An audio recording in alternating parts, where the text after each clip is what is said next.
अस्सलाम वालेकुम। लो जी, बड़े बड़े कारोबारों की आपको वीडियो दिखा दी है, डेयरी फार्म की दिखा दी है, दूध के फार्म की दिखा दी है। आज आपको मछली फार्म पे लेके आऊं और इधर दिखाते हैं आपको कि मछली कैसे पालते हैं, इस पे खर्चा कितना आता है और ये कितने माह में तैयार होती है। अस्सलाम वालेकुम भाई जी, क्या हाल चाल जी? ए भाई जी की सिस्टम लाया है? मैं तो वेख रहा सी गड्डी तो आया सी ने।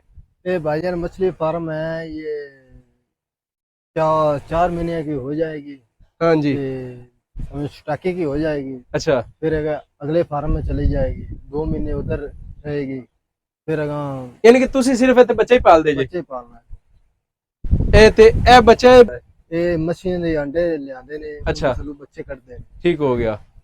ते ए पानी ताजा बदल दे जे किवें? ये पानी ताजा बदल दिया, एक दिन छाड़ दे दूसरे दिन, एक दिन छाड़ के दूसरे दिन पानी बदल दे। दूसरे दिन। इनका ड्रेनिंग दा की सिस्टम किवें ड्रेन हुंदा है पानी? ये ये तो छोटे छोटे बच्चे ने। ये छोटे छोटे बच्चे ने भी ये ड्रेन हो लगा पैप, उस जरिए पानी गंदा बाहर निकल जाता है।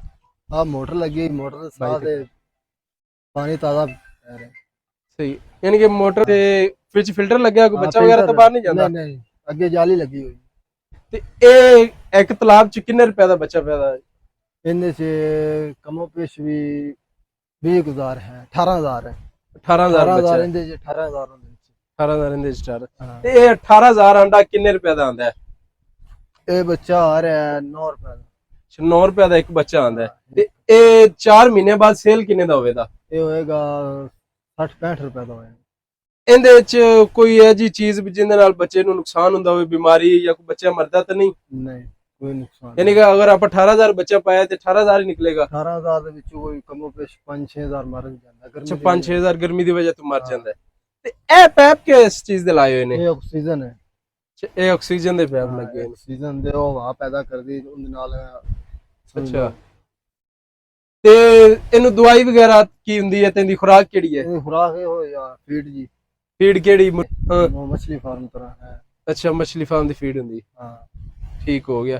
अच्छा, 4 महीने च तो स्टाकी तो हो जाएगा, तो उस तो बाद जिथे ਜਿਹੜੇ ਵੱਡੇ ਵੱਡੇ ਤਲਾਬ ਨੇ ਉਹ ਖਰੀਦ ਕੇ ਲੈ ਜਾਣਗੇ। ਹਾਂ, ਉਹ ਖਰੀਦ ਕੇ ਲੈ ਜਾਣਗੇ। ਉਹ ਬੱਚਾ ਆਪਣੇ ਕੋਲ ਕਿੰਨੇ ਦਾ ਖਰੀਦੇ ਨੇ? ਉਹ ਇੱਕ ਖਰੀਦੇ ਨੇ 65 ਰੁਪਏ। 65 रुपए ਦਾ। अच्छा, ਮਾਸ਼ਾਅੱਲਾ ਇਹਦੇ ਚ ਕਾਫੀ ਬਚਤ ਹੈ। ਕਾਫੀ ਬਚਤ ਹੈ। ਠੀਕ ਹੋ ਗਿਆ। ਇਹ ਜਿਹੜਾ ਪਾਈਪ ਆ ਰਿਹਾ ਹੈ ਕਿੱਧਰ ਜਾ ਰਿਹਾ ਹੈ? ਇਹ ਸਾਫ ਪਾਣੀ ਦਾ ਆ ਰਿਹਾ। ਇਹ ਸਾਫ ਪਾਣੀ ਇੱਧਰ ਆਏਗਾ, ਇਹਦੇ ਚ ਗੰਦਾ ਪਾਣੀ ਚੇਂਜ ਹੋ ਜਾਏਗਾ। ਹਾਂ, ਸਾਫ ਪਾਣੀ ਭਰੀ ਰਿਹਾ। ਠੀਕ ਹੋ ਗਿਆ। ਹਾਂ, ਪੈਪ ਚੱਲਿਆ।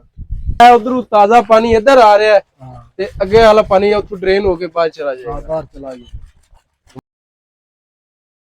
ਅੱਛਾ, ਸਾਡਾ ਕੋਈ ਭਰਾ ਹੈ ਜਿਹੜਾ ਤਲਾਬ ਬਣਾਉਣਾ ਚਾਹੁੰਦਾ ਹੈ, ਮੱਛੀ ਪਾਲਣਾ ਚਾਹੁੰਦਾ ਹੈ, ਤੇ ਜਦੋਂ ਤਿਆਰ ਹੋ ਜਾਏਗਾ ਉਹਨੂੰ ਇਹ ਖਰੀਦਣਾ ਹੋਵੇ ਤੇ ਫਿਰ ਕਿੱਥੇ ਆਵੇਗਾ? ਇਹ 23D ਆਏਗਾ ਸ਼ੇਰਗੜ੍ਹ ਦੇ ਨਾਲ। ਸ਼ੇਰਗੜ੍ਹ ਦੇ ਨਾਲ 23D ਤੁਸੀਂ ਇਸ ਟਾਈਮ ਉੱਥੇ ਹੋਗੇ ਜੀ। ਅਗਰ ਇੱਕ ਬੰਦਾ ਬੱਚਾ ਪਾਲਣਾ ਚਾਹੁੰਦਾ ਤਾਂ ਤੁਸੀਂ ਉਹਨੂੰ ਕੀ ਮਸ਼ਵਰਾ ਦੋਗੇ? ਕੰਮ ਕਰਨਾ ਚਾਹੀਦਾ ਕਿ नहीं? करना चाहिए, अच्छा काम है, बच्चे थे।